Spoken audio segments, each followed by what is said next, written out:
George Soros' son, a frequent White House visitor, records show.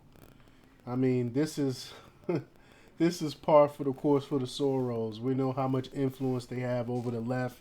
They're the ones pushing all these radical agendas, the whole the whole the whole climate change stuff they push, the whole transgender movement, all of that stuff is all Marxism that the Soroses is pushing their open borders and letting criminals out on the street. This is all part of the Soroses. So of course they would have access to the White House.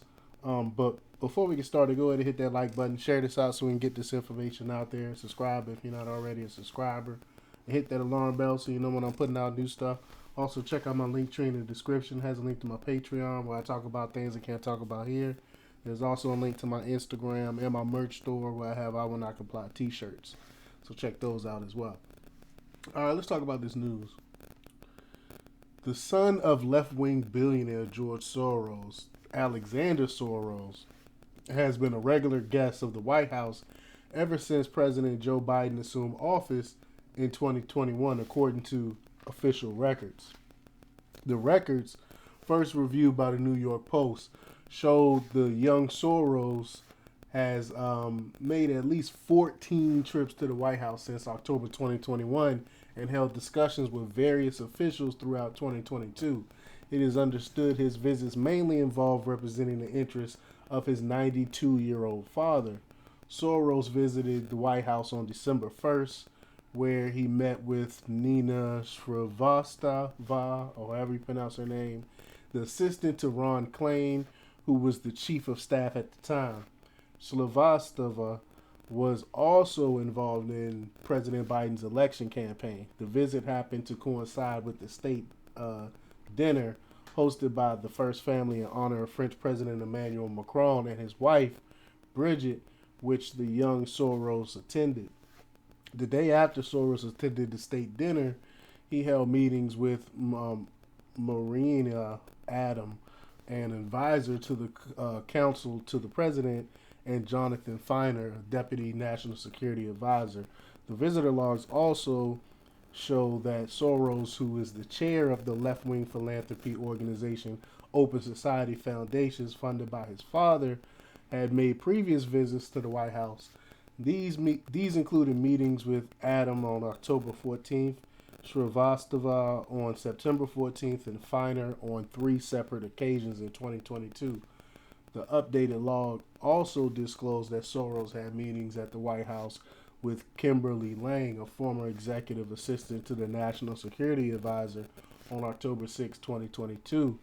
He also held meetings with Madeline Strasser, a former Klain advisor, on October 29, 2021, and April 22nd, 2022.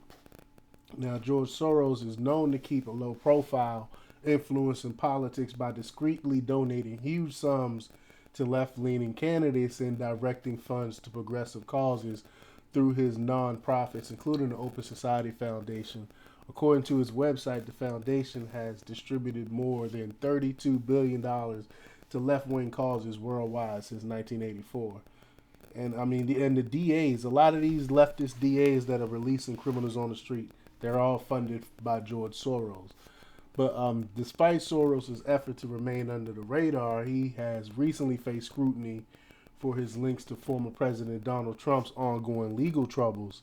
This was a result of Soros' $1 million donation in 2021 to the Color of Change Political Action Committee, which previously supported Alvin Bragg, the Manhattan District Attorney who convened the grand jury that this week indicted Trump on criminal charges related to his alleged hush money payment to the porn actress Stormy Daniels.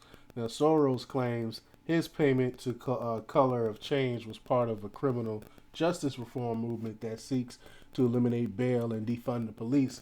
However, he has denied supporting Bragg's campaign directly and has even claimed to have no knowledge of Bragg as a public figure.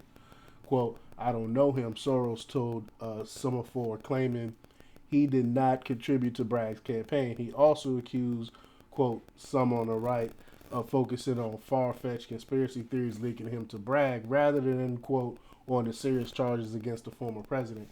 However, records show that Soros donated $1 million to the Color of Change PAC, the largest individual donation it received in 2020 in the 2022 election cycle, days after it endorsed Bragg for Manhattan District and pledged more than $1 million to support his candidacy. His other son, Jonathan Soros, and his wife, Jennifer Allen Soros, also made donations to the Bragg campaign. So they trying to pretend like they don't know this guy, but yet they giving all this money to him and his organizations. He's George Soros again is behind most of these leftist DAs that's letting these criminals back out on the street. But let me know what you think. Leave your comments down below. Like, share, and subscribe. And check out democrepublics.com for the latest in news. Until next time, peace.